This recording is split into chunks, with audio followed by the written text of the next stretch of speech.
This interview is being held May 7th, 2018 in Cleveland, Texas.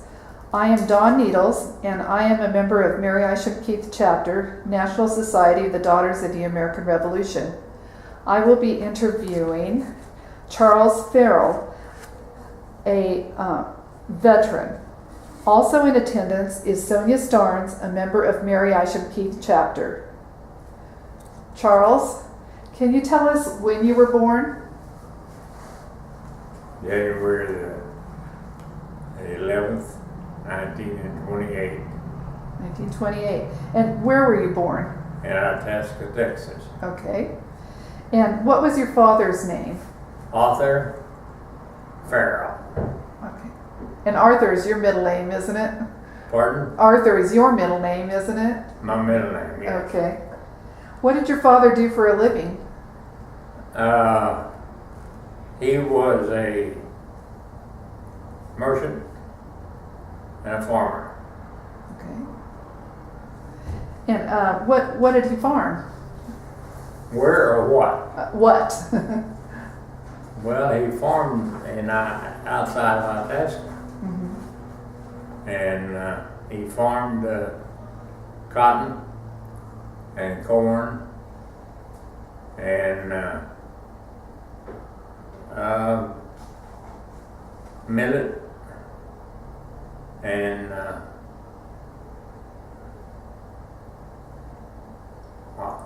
that's all I can remember really. Okay. And what was your mother's name?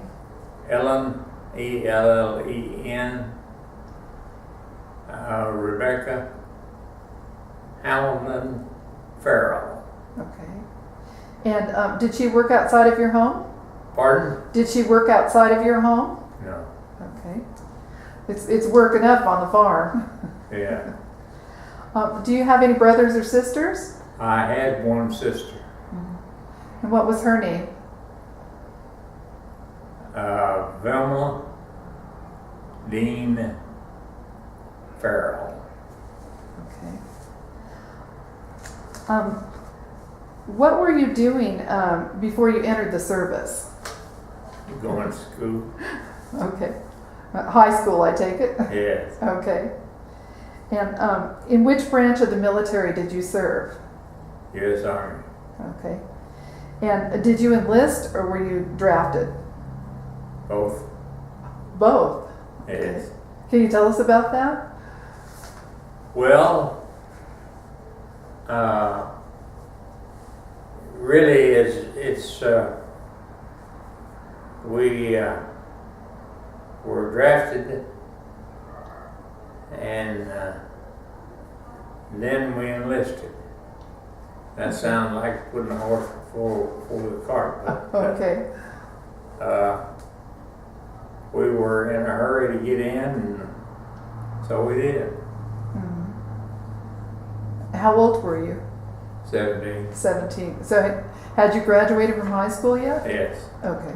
that year, 1945. Okay.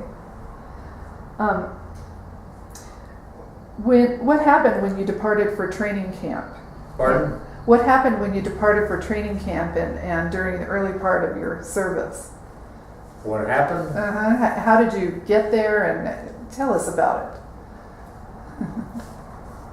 Well, we rode a school bus from Dallas to Camp Chaffee, Arkansas. And we left there at midnight. And I don't remember what date or what time it was, but except that it was midnight. Mm-hmm. And we got to Camp Chaffee about 6, 7 o'clock in the morning. And they had breakfast for us, and such as it was, about like it is here. And we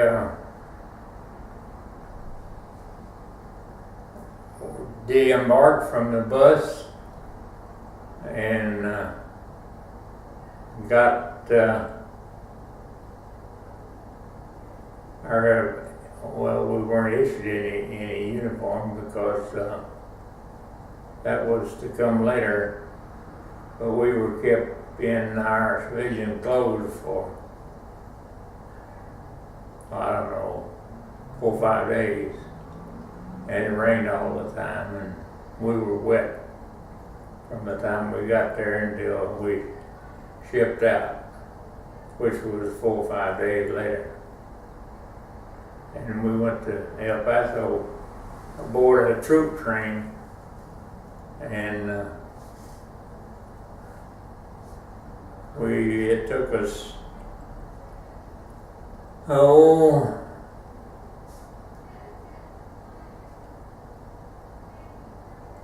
I would say a good part of 4 weeks to get to El Paso, because we were riding a troop train, and we had to set aside for anything that came by that had priority over us. Oh, I see. Okay. And everybody did. And we got to El Paso, and we issued our uniforms. And let me interrupt you here. When you were stopped on the train, did you stay in the town or did you stay on board the train? No, we stayed aboard the train. Oh, okay. All right. We were just a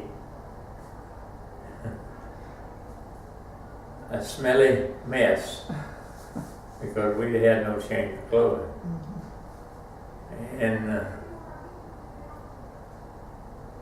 from there we went to Fort Bliss, and we were in train there, and and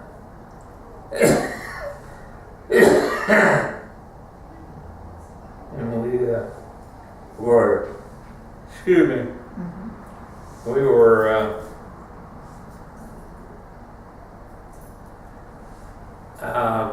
assigned to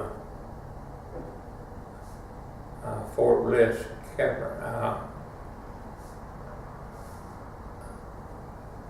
uniform out there, and we were in the artillery, and we trained out there for 4 weeks. Okay. No, we didn't. We trained for 9 weeks, Oh, okay. and then we were put on board a train and sent to, I was sent to New York.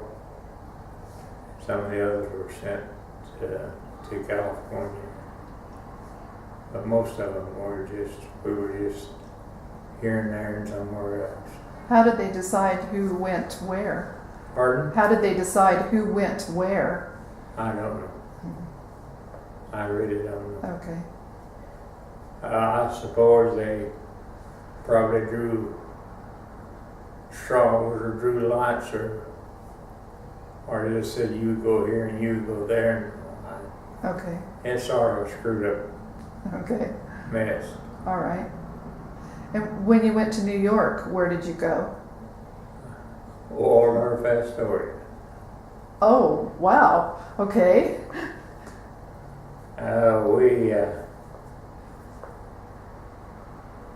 There was 5 of us that had sort of decided to stick together. So we did, and we went across the East Coast. In fact, once we came home and on a leave of absence. We didn't have a furlough or anything, we just had a leave of absence. And I told them, I said, I'm going to New York City. And they said, you don't have a permit. I said, I don't give a damn. I'm going to New York City. And I said, I'll never have a chance to be this close to New York again. So I'm going to there, and so the rest of them said, well, if you're going, we're going too. So we spent about 5 days in New York City Uh-huh. with nearly no money, but we had a good time. Did you? What did you do? Everything there was to do. From Coney Island on,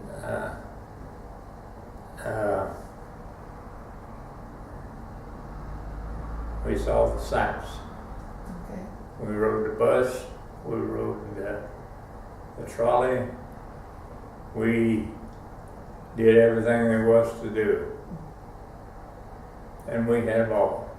Wonderful. You take a bunch of country boys and turn them loose in New York City, and they can always find something. There's a lot to do, right? So, but we all had a good time, and we reported back to Camp Jersey, New Jersey.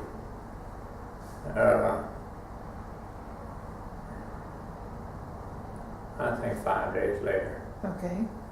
And Sergeant there that we reported to said, what the hell y'all doing here? And I told him, they had sort of elected me the ringleader, and I said, well, we were supposed to report here 5 days ago. He said, well, what are you doing here now? And I said, well, we're trying to obey orders. He said, I don't have a place for you. I said, well, what are we supposed to do? He said, I don't really give a damn. And he didn't. He took us, he gave us each of us $50 bill and told us to catch the train back to New York, and when that $50 run out, come back. And that's what we did. And we all had a good time again, and we had 2 vacations on the U.S. Army. And then we went from there to, we boarded ship and were set sail for South Pacific, no, for England. And then we were about a week or so out, in the Pacific, and they decided that we were to go to the South Pacific, so we re-outfitted and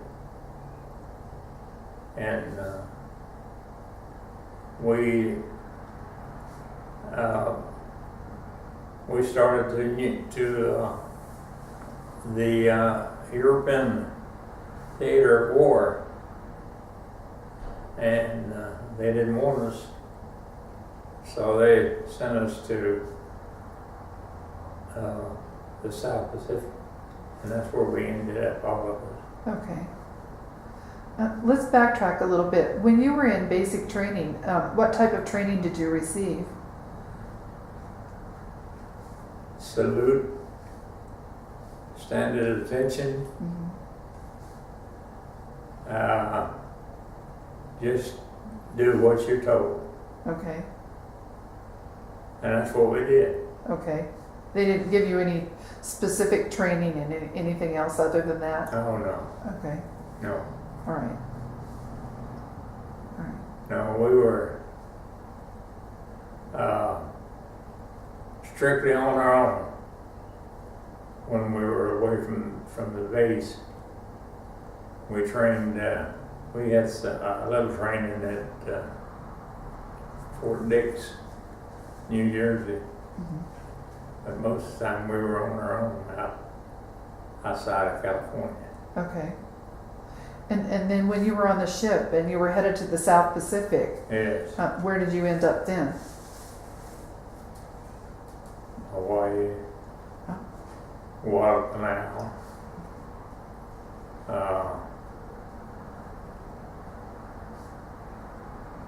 Guam,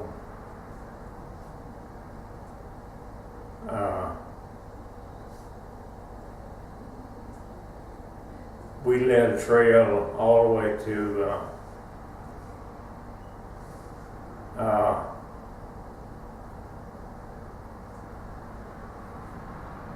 the big island of Manila, and we were assigned there for several, well, for 7.5 months. Okay. And we were there 2.5 years. And So when was it when you got there to Guadalcanal? I don't remember. Okay. All right. I read it up. Okay. And what was happening when you got there? We did mostly cleaning up. We cleaned up the caves and around islands there. We drug the prisoners out of the caves and sent them home. Okay. When they go, most of them didn't want to go. Oh. They didn't believe that the war was over. Oh, okay. Did they have anybody to translate for them? Yeah. They didn't believe us. Oh, okay. They didn't believe a word we said, and of course we didn't believe a word they said either, but that was just part of it. Yeah. Were there a lot of men underground? Pardon? Were there a lot of men underground in those caves? Well, yeah, quite a few. There was a lot more than you think it would be. But they were dug in to stay for another 4 years. And that's the reason they didn't think that the war was over. So they were fighting you as you were trying to get them out. Yeah. Is that how it happened? Yeah. Okay. And we stayed in Manila, on the island of Manila for about 1.5 years. And then they shipped us home by way of bus, of boat. Okay. And what type of boat was it that you came back on? Just a troop ship. Troop ship, okay. What was it like on board the ship? Pitiful. It was pitiful. It was dirty, smelly. There were no Class A things to do there. It was strictly just like it came off of a cattle ship, and that's about the way it was. Yeah. So, where did you sleep when you were on board that ship? Do what? Where did you sleep when you were on that ship? On a hammock Okay. down below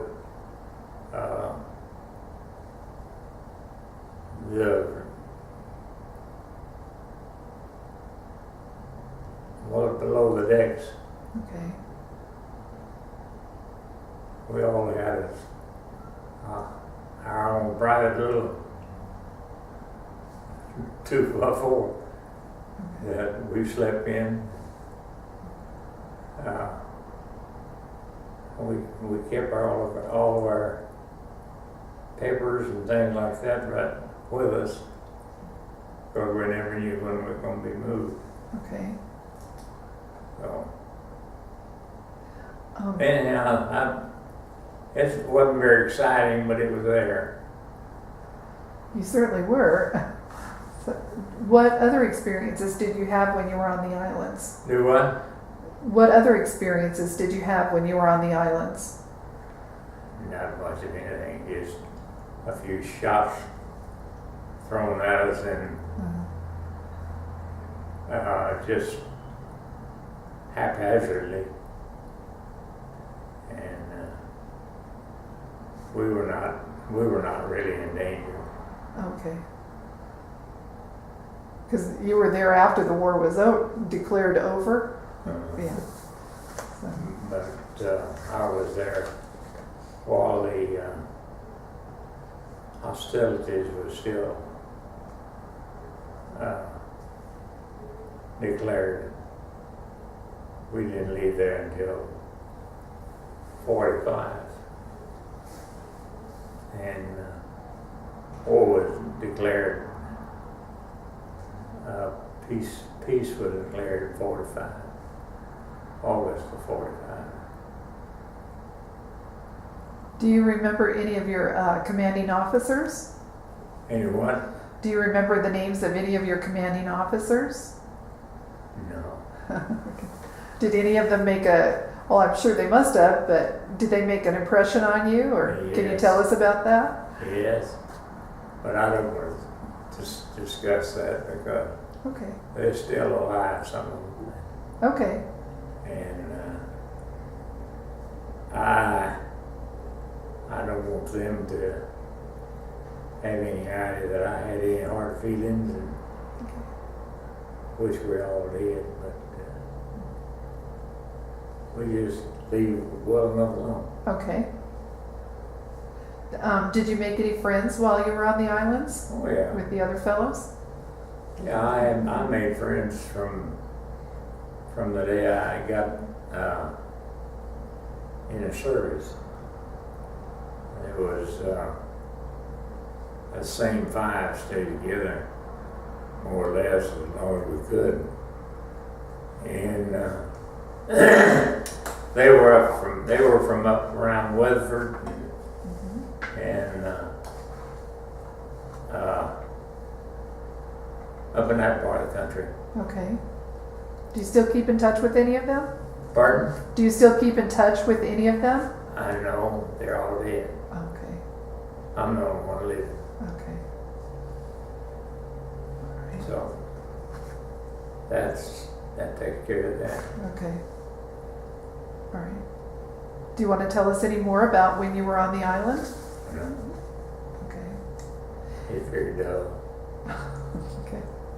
When you came back, what did you do after that? I enrolled in junior college at Hillsborough. Okay. We're gonna make my mint. My wife enrolled the same day I did. My wife to be, What was your wife's name? Janelle Lovelace. Okay. And did you meet her before the war or after the war? I never knew the girl until the day I met her at the curb at junior college. Oh, okay.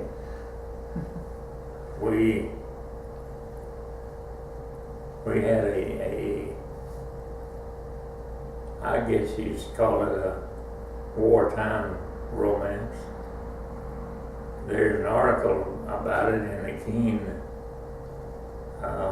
newspaper that I wrote after she died. And it's a pretty nice article. Even if I wrote it myself. But Well, it's first-hand account. huh? It's a first-hand account. Yeah, it really is. It was a personal tribute to her. She was a good one. She and I lived together 63 years, Oh, wonderful. and we had a good time. We had a good life. We had no fusses. We had no fights. We just enjoyed life. Fortunate we were financially able to do it, and we did. So when you both signed up at the junior college, what did you sign up to take? What did we sign up to take? Mm-hmm. That was back in the horse and buggy days. So we really didn't sign up to take anything except that one day we signed up for a speech class. And we were selected for the speech class. And we had a good instructor. And he took, well, I wouldn't say notice, but he recognized what little talent we had, and so he made sure that we were in his first speech one act play after we got back. And he saw it in that little article that I wrote. And we got along real well. And she finished at North Texas, and I didn't finish anywhere. I finished part at Hill Junior College, but I went to work for the railroad. I worked for the railroad 4 years. I see. And what did you do with the railroad? I was an electrician and a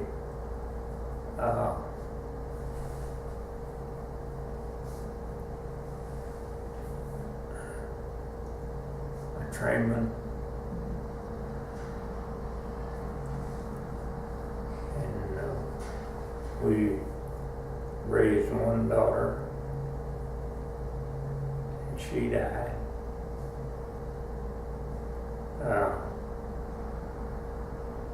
She died, and I buried her 7 weeks from the day I buried my wife. I'm sorry. And she had 2 grandsons, and they're seeing after me. And so that's it. Uh-huh. And do they live in this area too? Pardon? Do they live here in this area? They live at North Fort Worth, that little town called, well, it's called, I don't remember what it's called. Near the Fort Worth area. Yeah. Yeah. Well, it's 15 miles north of Fort Worth. Okay. And they both are working. One of them works for Verizon, and the other works for Lund, L-U-N-D company. And that's about it. Okay. So you said you worked for the railroad, and how long did you say you worked for the railroad? 4 years. 4 years. What did you do after that? What did I do after that? Mm-hmm. I retired. Oh, okay. All right. I didn't do anything after I left the railroad. Okay. My wife worked 40 years teaching school, and we didn't do anything, but we retired together, and we had 24 years that we were retired together. And that's all we did. That's wonderful. Well, I thought it was. Yeah. Are you a part of any military organizations or VFW or anything like that? No, I belong to VFW, but that's just mundane. It's not any big thing, really. I think I forgot to ask you, when you got out of the the military. What rank were you? I was in the U.S. Army. What rank? The Army. Oh, okay, all right. All right, let's see here.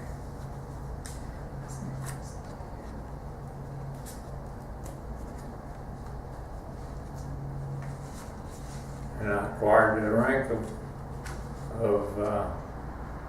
staff sergeant. Oh, staff sergeant, okay, all right, that's what I was wondering. If you had anything you could say to young people today About what? about the military or about our country, is there anything that you'd like to say? No, really not. I prefer to stay neutral about politics. Mm-hmm. It's to me, politics is everybody's own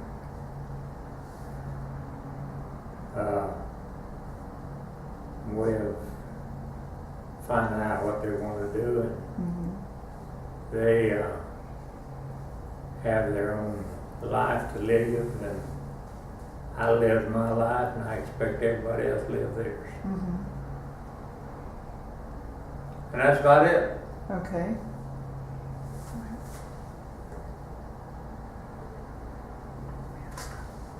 Is there anything else you'd like to say? Okay. Is there anything else you'd like to say for this interview? Yeah. Okay.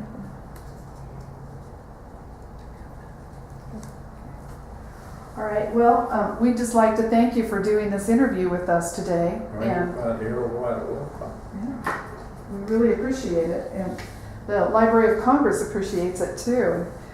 We'd like to present you with this certificate as a way of saying thank you to you for your service. Well, thank you.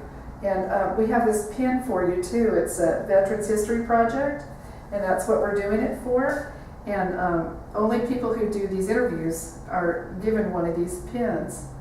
What is this? It's just a pin for you to say that you did one of these interviews. Oh, So, I don't see. That's the reason I asked that. okay. I can't even read my own bank check. Would you like me to pin this on for you? Be fine. Okay. But I have glaucoma and microdegeneration. Well, we thank you for your service. You're quite welcome.